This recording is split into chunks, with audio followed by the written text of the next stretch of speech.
Do you think orgasmic birth is possible? What do you think or feel when you hear orgasmic and then birth put together? Hi, I'm Deborah Pascali Bonaro. I am the founder and director of Orgasmic Birth and the host of the Orgasmic Birth podcast. And today I'm really honored to be talking to you all about orgasmic birth.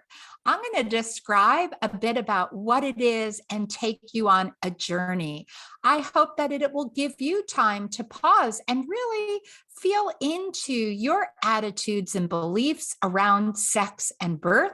I'm also going to share the benefits of orgasmic birth and a little bit about how to have an orgasmic birth. So as we begin, I want you to just settle in wherever you are. I know it's really important in our busy days. If there are children nearby or you're in an office setting, you might want to make sure you have earbuds in for this sensitive topic, but also just to check in how your body's feeling. Just 3 deep breaths can really help us settle, to become aware of how our body's feeling and to be able to create a time of peace and calm. So as long as it's okay, you're not driving right now, try to just lower your gaze or close your eyes. Feel your feet connected to the ground, to the earth, and take in a nice deep breath through your nose and out through your mouth. And sometimes when you exhale, let sound out. I even wiggle my shoulders, let go what you need to release to be present. And as you breathe at your own pace, bring a breath in that you really feel yourself filling your body with peace, maybe light, healing light where you need healing. And again, exhaling away whatever you need to let go. And then think of your own word. What do you want to bring into your body and your awareness today?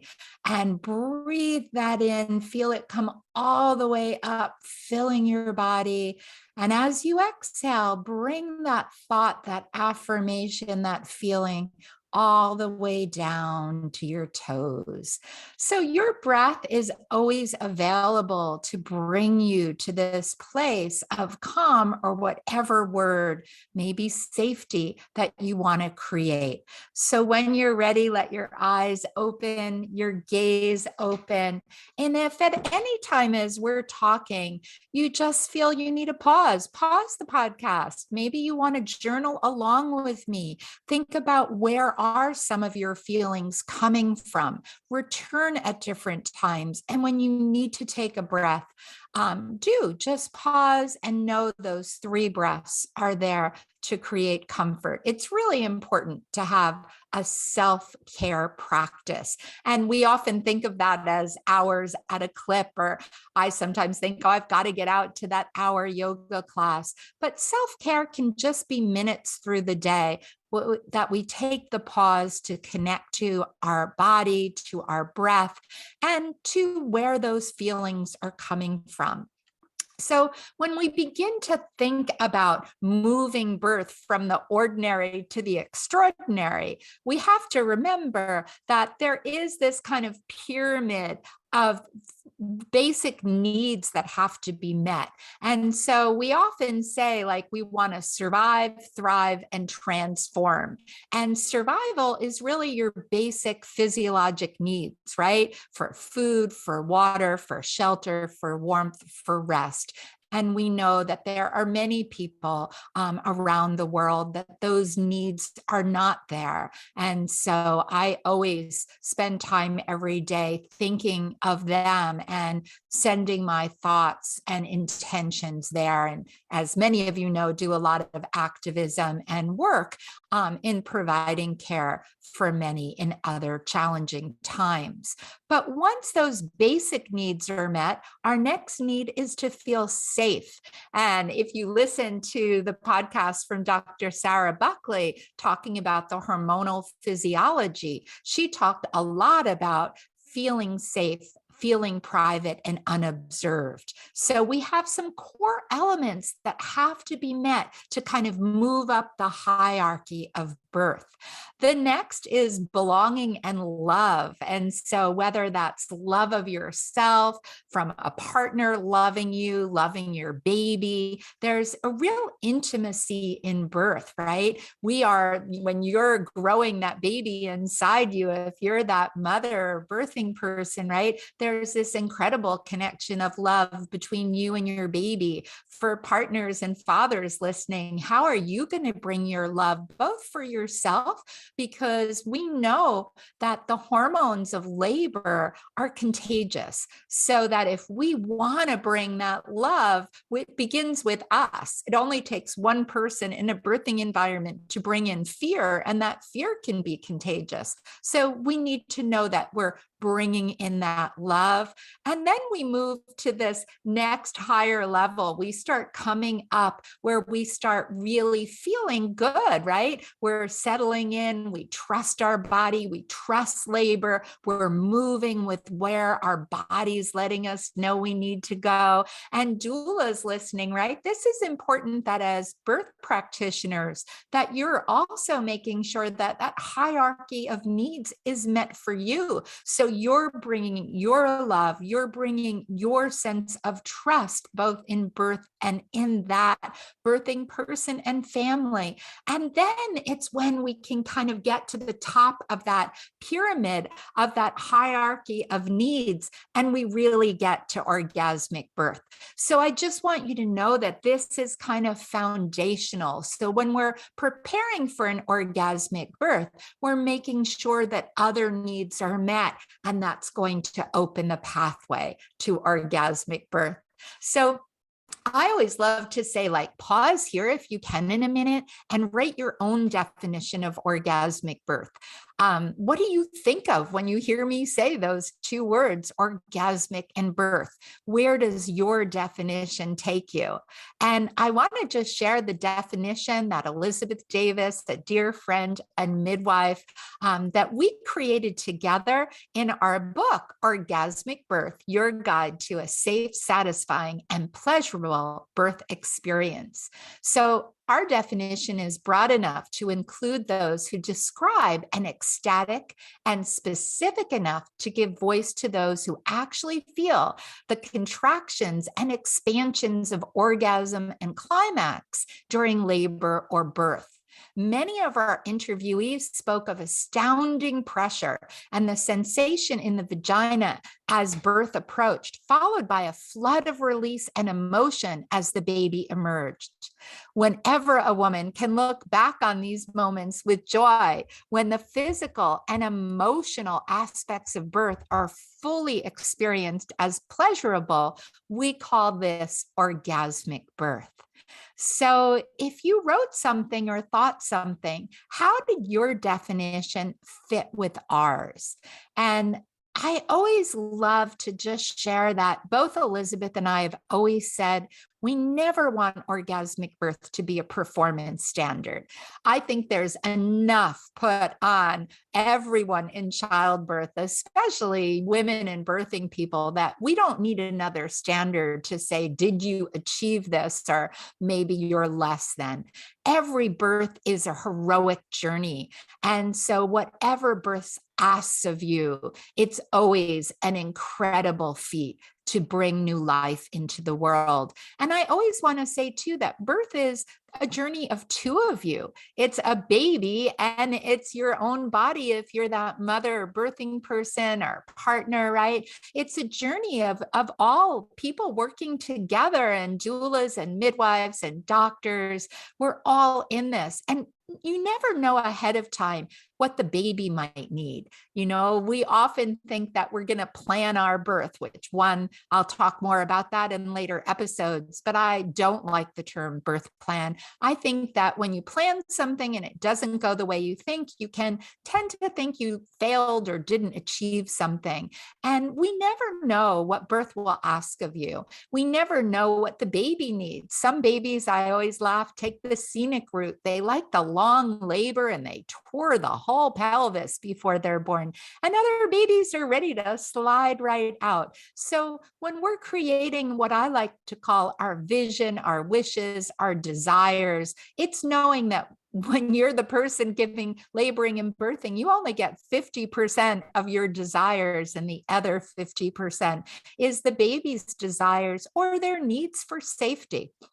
So I'll be guiding you in many different talks about all the ways that you can have a positive, pleasurable, and I believe orgasmic birth in any setting, in any way. So if we don't write it as a performance standard, but instead we look at those moments of joy, those moments of connection, for me, of understanding that birth is body, mind, spirit, and sexuality. And how can we have these moments as pleasure? Now, some people will tell you, and I can share with you lots of ways that people can have lots and lots of pleasure all throughout labor, birth, both during the sensation and in between. But for some people, they do experience labor as challenging or maybe even painful, but in between might have a kiss, a touch, a look, words of love, and that's pleasure. And my own orgasmic birth was really that moment of intensity, of feeling my baby moving down and feeling that head move out of my body. It was kind of this incredible release. And then bringing my baby up to my chest, skin to skin, heart to heart, that first kiss, that first touch, that first embrace, that was orgasmic. So I never felt the sensations of orgasm. But for me, we need this language that includes that birth has so many elements that are not captured in the common language about birth. When you think about birth today, what are the three first words that come to your mind? And when I ask that question to many people around the world, I often hear pain, fear, and fear of pain. And so we've almost indoctrinated people into this language that's not only fear-based, but a lot of the words we use, like contraction, for many people mean pain. So we're leading people to a painful experience. And for me, orgasmic birth is to prepare people for the challenge, for the intensity, but to also know that there are so many other ways that you can prepare with pleasure, with joy, with love, with connection, and that you can have an orgasmic experience in many ways. But I also want to say, I want to honor those people that have birthgasms, as we call them, because we know that orgasm in labor and birth is an incredible pain relieving technique. We now have a lot of science to show that oxytocin produced in the brain and staying in the brain, some of the oxytocin actually bonds with receptors in the brain that gives you a sense of calm, connection, love, ecstasy, well-being, and at peak levels, great pain reliever. And of course, in orgasm, that truly orgasm high. And in birth, I believe that's why after birth, we have this orgasmic high of meeting our baby and bonding and falling in love. So this oxytocin actually really takes us out of our normal state into that blissful orgasmic state. And so when people have birthgasms, oh my goodness, are they blessed, right? With pain relief, with the sensation. I had One person like wrote me, and I get literally hundreds and thousands of emails from people that do have birthgasms in labor and birth. And they talk about it not like a regular orgasm. They'll say it was the most expansive orgasm of their life. One person said it was like being connected and expanded into the entire universe, like this universal divine love and energy. So we don't really know how many people have birthgasms. And part of the problem is, one, nobody asks. And even when people ask, many people don't tell. I found it really interesting that when our documentary first came out and I was touring the world with the film to kind of sold out audience after sold out audience, standing room only, the number of people that wanted to come and hear about orgasmic birth. And when I would ask, how many people had a birthgasm, there were always a fair amount of hands at every screening. But at the end of the night or the afternoon, when the screening ended and we had a great Q&A, there were always people waiting to talk with me. And a fair number of them would kind of come up, hang their head a little low, talk very quietly, and they'd say, "It happened to me." And I'd say, "What?" And they were like, "I had a birthgasm, but I never told anyone. So I didn't want to raise my hand because I was here with friends or my partner and they never knew." And I thought, why didn't you tell anyone? And what I heard again and again is people felt shame. All their friends talked about was this terrible pain, and they felt like something was wrong or weird, that their body had these expansive waves of orgasm at some point in labor and birth. And so many people thanked me. They said, I finally understand that, one, it makes physiologic sense, right? That baby is coming down, opening up the cervix, coming through the vagina, opening the labia.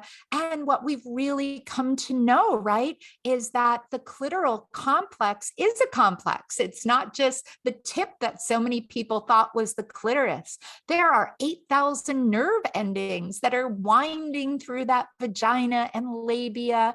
And labor is designed to bring that baby down. And actually, we're starting to learn that by touching some of those nerve endings in the clitoris's only role is pleasure.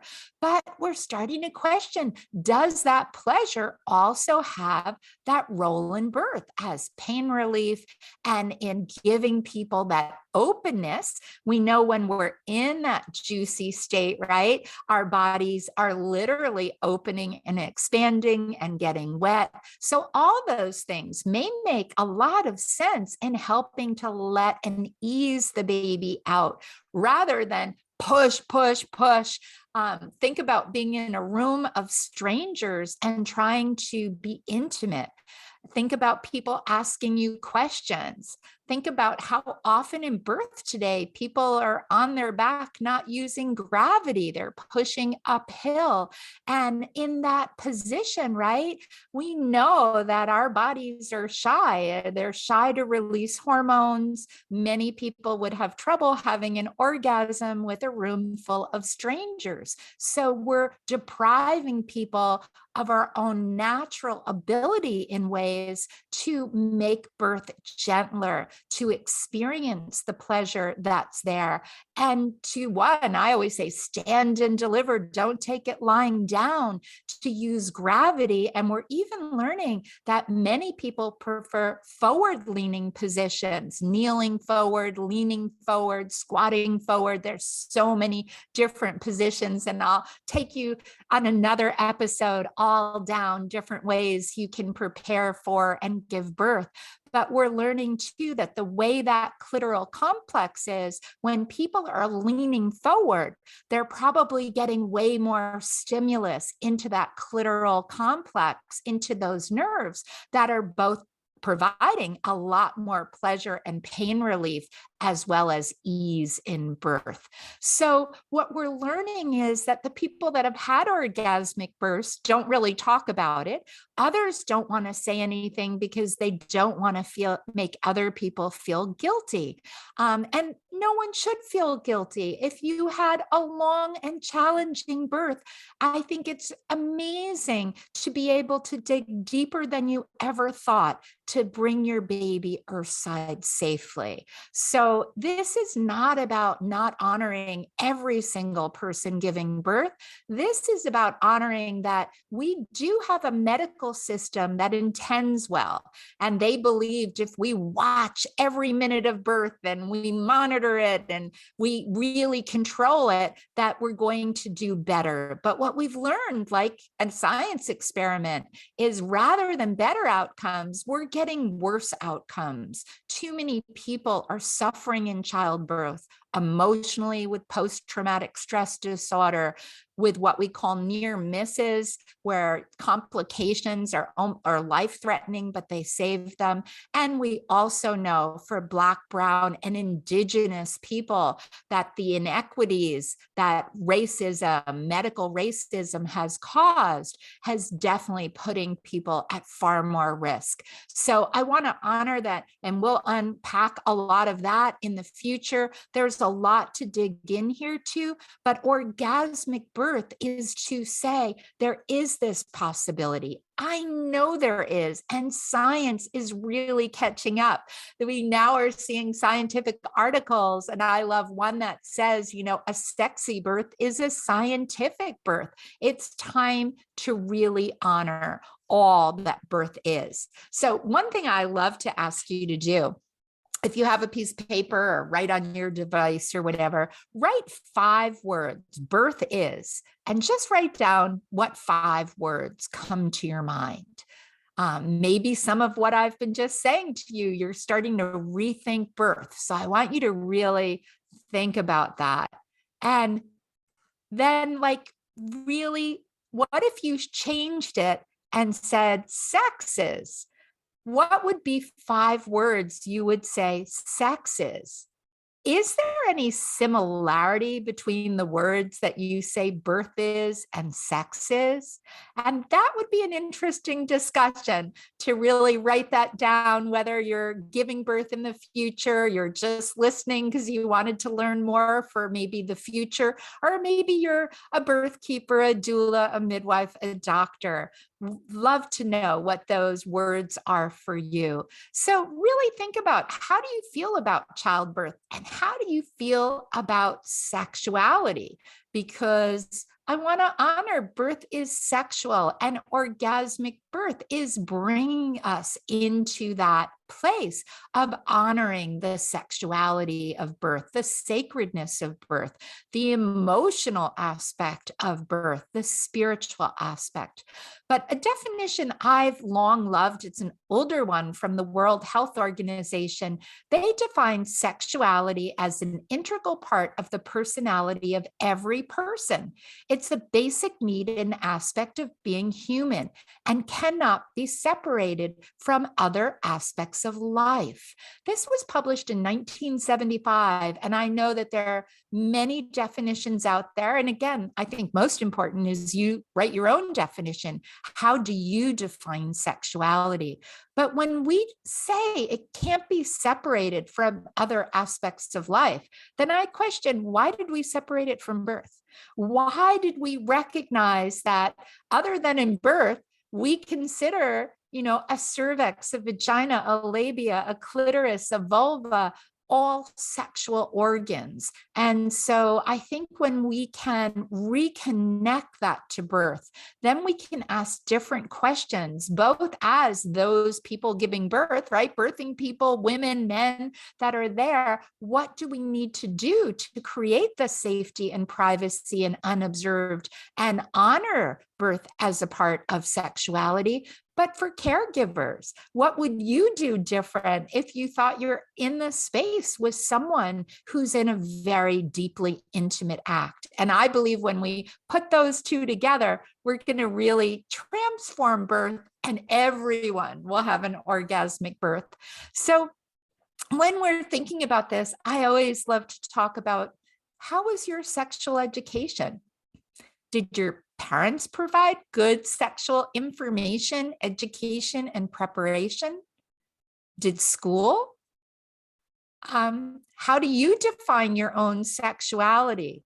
So all things to kind of really consider, because for many people, we haven't had the education that we really need. I ask these questions all over the world, and usually I get no from all those questions. Maybe there are 10 or 20% that feel that someone in their life, rarely a school, really gave them good sexual education. So for everyone else, it's something that's missing. And there's so much that you can still learn at any time in life and expand into, right? Really take heart. Now, know that sexuality also includes how we feel about our body and body image, which is also changing so much when someone's pregnant, is changing in those postpartum times. So a lot to think about in that. And I really want to honor, if you've seen our documentary, Orgasmic Birth, we call it the best kept secret because people haven't been talking about it at all, then you know that we have a survivor story. I never would have completed a documentary about the sexuality, intimacy, pleasure, and love of birth without honoring that about 20 to 30%, in some places even higher, all people are survivors of sexual abuse, emotional abuse, and physical abuse. And in childbirth, we're now trying to start the hashtag #MeTooBirth, because we're learning that many people are feeling violated in childbirth itself, where things are done to them without their permission, without the care and respect that every person deserves and desires. So if you're a survivor, we will be having future episodes that talk about that. I've done a lot of work with some great educators, including Penny Simpkin and Phyllis Klaus, two of my mentors, who wrote a really important book called When Survivors Give Birth: Understanding and Healing the Effects of Early Sexual Abuse on Childbearing Women. So I do want to honor that. We want to honor survivors. Pregnancy and birth is a time that a lot of healing is available. So even for people that feel you've done a lot of healing around that, I would encourage you during pregnancy to go a little deeper, look at the ways that birth is sexual so you can protect yourself, but also know birth has so much healing available to you. So it is a time, just like Helen in our film, she really knew that she needed to have privacy, and she really defined where and with whom she wanted to birth safely and being honored and respected. And her birth was really a time of reclaiming her body. Again, I get thousands of stories, and survivors have written me that their birth healed more than anything that they've ever done, more than years of therapy, that it was a major reclaiming of their body as theirs in a healthy way. And so I just couldn't stress enough for any survivors or for people caring for survivors in birth, how important it is that we honor this connection to birth and sex so that people can be prepared for what might be ahead, to set the criteria that they need for safety and privacy. So it's not only me talking about orgasmic birth now, although I have to say, I think we've been blessed that we've been around the world and back. Our film is available on our website in 7 different languages. And I think in total, we're in 12 languages around the world. But I've done interviews in the media all over the world. And now the media is covering birthgasm and the use of masturbation, nipple stimulation, kissing, ways to have your own oxytocin flowing. And I had to smile so much when a couple of years ago, Grey's Anatomy had a wonderful scene with an obstetrician visiting from Italy. And there was a labor that was really taking a long time. And if you haven't seen it, definitely, I hope you can find it and look at it, because it was a great episode. The Italian obstetrician says, no, have you tried stimulation? And the doctors all kind of look panicked to that, and they're like you're suggesting we do that? No, and she was like, no, the partner. And they're like, well, we don't want anything going in, her water's already released. And she was like, not going in, there's this beautiful little area that we can massage around the clitoris, around the nipples, and that will get her own oxytocin going. And sometimes she said, when you add pleasure to pain, pain becomes pleasurable.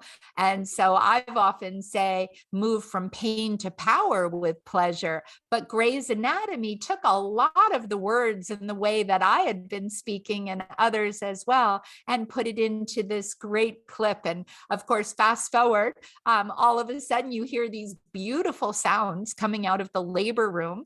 And in our documentary, Ina May Gaskin, a midwife, says, when women are well cared for in labor, they sound like they're having great sex. And so this is what we hear in this labor room, and everyone feels a little uncomfortable. But what's interesting is they portray well that the medical providers are the ones uncomfortable. The woman and her partner, I think, are having an enjoyable time. They've literally taken labor into their own hands. And I'm sure that was way more pleasurable than if they had needed other artificial hormones or cesarean or other interventions. So we have to realize that we're at kind of, I think, a tipping point now where major articles and websites are adding masturbation, nipple stimulation, sensuous touch as one of the things that people should be offered in labor. But we're still in a system full of shame and taboos that are not really promoting that people use that. So there definitely have been different clips on other shows, but I think it's definitely worth saying. And I want to say that orgasmic birth isn't new. In 1907, Spaeth had a unique approach to dulling labor pains. I'm going to actually quote this. It's from an article, How to Give Birth 100 Years Ago. And they wrote, apparently the nerves of the womb are directly connected to the clitoris. With our present knowledge of the nerve supply of the womb, we are enabled to lessen the pain of labor to a marked degree. During the first stage, pressure is made with the fingers of the terminal filaments of the sympathetic nerves in and around the clitoris. The index and the middle finger are placed one on each side of this organ, and firm, moderate, hard pressure is made against the bone with the direction of the pressure up toward the abdomen. This is done by the attending physician, the nurse, or the woman herself. A reflex result occurs in which contraction of the womb follows, its mouth dilates, the normal proportion, and pain ensues, and labor proceeds naturally, and all the unnecessary flying pains cease. Now, I love this kind of like professional wording. So like maybe more than 100 years later, we have to come back and make it an intervention. But I'm not so sure most people would want to know their doctor or midwife for doing this. But interesting that there was acknowledgement in the past when birth happened at home before we moved into hospital. People were they were moving, they were upright. They weren't being told to lay in a bed. They could if they wanted, but they could move around, and there were more natural ways. And I think people knew a bit more of this connection of how to help labor flow easier. So to kind of come around and sum up a little bit, right? We have to really examine what are our beliefs and values around sexuality, around birth. Where do they collide and where can they come together? What's your vision? As you've been listening today, how are you feeling? What do you need to heal? What do you need to expand into to have more information to go deeper into birth?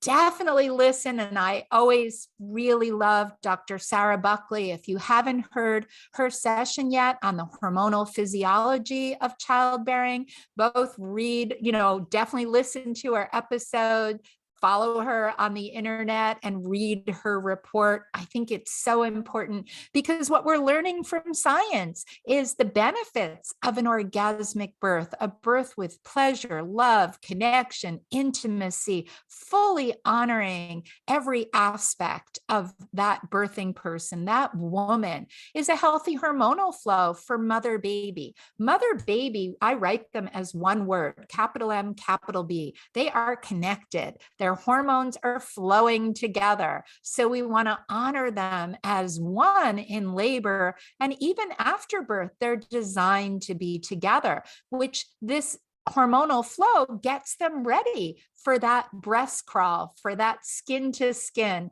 for breastfeeding, chest feeding. It also, when we talked about the pyramid when I began, when you're meeting all the needs and you allow yourself to expand into that top phase of really going beyond the ordinary to the extraordinary, that's where people have an increased self-esteem. They take away this power in birth that is not available any other day, right? There is something deep and primal and incredible in birth that once you've birthed in that way, no one will take anything away from you ever, because that power stays with you. It's also a beautiful time, orgasmic birth, of loving through labor. And I mentioned this, and I really do feel that the bonds between a woman, her partner, a father, a baby, whoever you define as your family, or just you and your baby in birth, if you birth in love, you are going to pull this forward. And we're going to talk more about postpartum, and postpartum is some of your highest highs and your lowest lows, but you need that love. That's what brings you through.